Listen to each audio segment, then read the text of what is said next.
L'élan patriotique des Nigériens, né des événements du 26 juillet 2023, ne faiblit pas. Ce matin encore, sur invitation de la synergie des organisations de la société civile, des milliers de personnes sont assorties dans les rues de la capitale Niamey pour manifester et exprimer ainsi leur soutien ferme et indéfectible au Conseil national pour la sauvegarde de la patrie. Lancé depuis la place Toumo et de quelques points stratégiques de la ville, ces manifestants, dont des membres du CNSP, ont à converger vers la place de la concertation pour un meeting géant. Au cours de ces rassemblements, plusieurs questions liées à la gouvernance et surtout à la reconquête de la souveraineté du Niger et des autres pays membres de la Confédération de l'Alliance des États du Sahel ont été évoquées.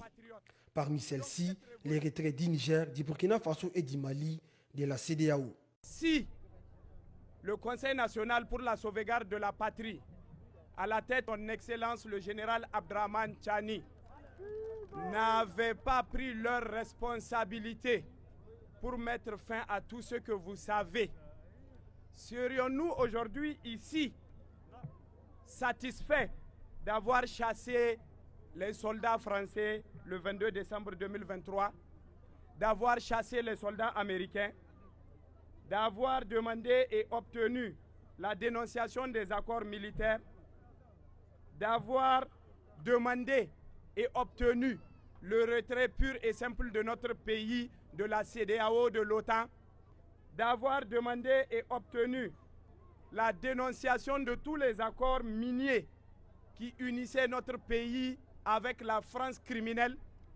C'est au regard de toutes ces actions salvatrices menées par le CNSP que certains, nonobstant tous ces résultats enregistrés, certains acteurs africains et même nigériens acceptent de faire le jeu de l'ennemi, cherchant la déstabilisation de ce régime éclairé. Leur mode opératoire consiste à créer des analyses, mais aussi des fausses informations visant à effacer systématiquement les effets positifs de tous les allègements faits, de manière à convaincre la population de leur moribonde assertion énoncée, je cite, « Rien de bon n'a été fait jusque-là ». Quelle ingratitude! À cela s'ajoutent les actions des sbires de certains acteurs politiques déchus qui osent défier la volonté populaire en voulant imposer de façon précipitée l'organisation des élections générales dans le plus bref délai. La synergie des OSC s'oppose à l'idée d'organiser les élections et prône une refondation qui va poser les bases d'un Niger stable et économiquement émergent. Un autre sujet majeur qui tient à cœur les peuples du Niger et ceux de l'AES, c'est la question de la souveraineté monétaire. Là également, les manifestants ont demandé aux dirigeants de l'AES de tout mettre en œuvre pour la création d'une monnaie commune capable d'assurer à ces trois pays une souveraineté économique au sein de l'espace AES.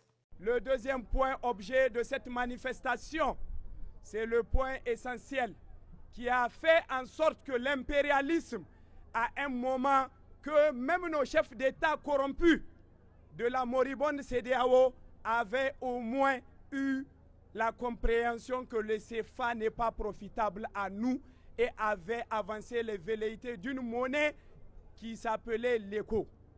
Cette monnaie a fait l'objet d'une manipulation de certains chefs d'État de certains pays de la CEDEAO que vous connaissez.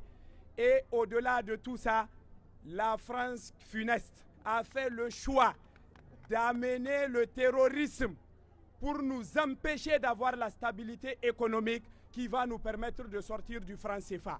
Autre soutien au Conseil national pour la sauvegarde de la patrie, c'est celui de l'Union des scolaires nigériens, USN, qui a pris massivement part à la manifestation de ce samedi matin.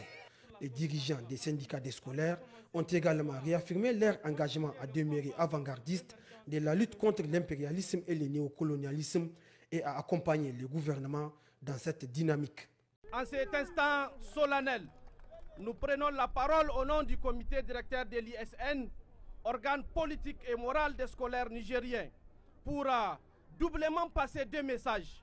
Deux messages à l'occasion de cette manifestation populaire. Deux messages de soutien et d'espoir. Soutien, oui, parce que depuis les événements du 26 juillet, les scolaires nigériens, dans tous les coins et recoins de notre pays, se sont donnés corps et âme pour défendre cette révolution. Les scolaires nigériens, dans tous les coins et recoins de notre pays, mais au-delà, à l'extérieur, se sont mobilisés pour que cette révolution que les militaires sont en train de mener puisse être profitable pour nous.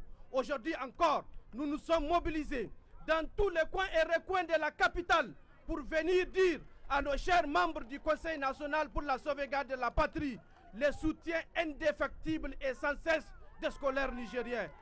Dans un franc-parler et en langue nationale, le colonel Ibro Amadou Bacharou et le colonel Sidi Mohamed, membres du CNSP, ont rassuré les manifestants et au-delà l'ensemble du peuple nigérien quant à la volonté des plus hautes autorités, notamment le président du CNSP, chef de l'État, le général des brigades Abdourahmane Tiani et le gouvernement, à conduire à bon port le processus de la refondation du pays. Un processus qui est d'ailleurs irréversible à qui veut l'entendre.